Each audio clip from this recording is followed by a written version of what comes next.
দরুদ পড়ে এই দরুদ আমার কাছে ফেরেশতারা তার নাম তার ঠিকানা সহ তার বাবার নাম সহ আমার কাছে পৌঁছে দেওয়া হয়। সুবহানাল্লাহ বলতে পারলেন না?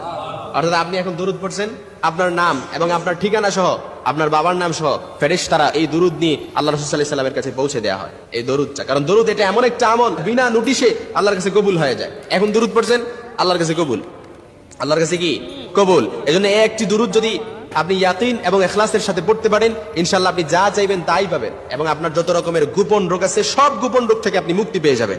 একটি দরুদ, তবে আমলটি করতে হবে ইয়াকিন আর ইখলাসের সাথে। কারণ প্রত্যেকটি আমল মাকবুলিয়াতের জন্য শর্ত হচ্ছে আপনার উপরে 100% 100 এবং ইয়াকিন থাকতে হবে যে আল্লাহ তাআলা আমার দোয়াটি কবুল করবে। আল্লাহ তাআলা আমার দোয়াটি কি করবে? কবুল করবে। এজন্য একটি দরুদ আপনি যদি আপনাকে বলি যে গোপন রোগ থেকে মুক্তি পাবেন এবং কি যে কোনো আপনি যা চান তাই পেয়ে যাবেন, এজন্য এই দরুদটি এখনই শিখে নেন। আল্লাহুম্মা সাল্লি আলা মুহাম্মাদিন وعلى آل محمد بعداد كل داء ودواء وبعداد كل علة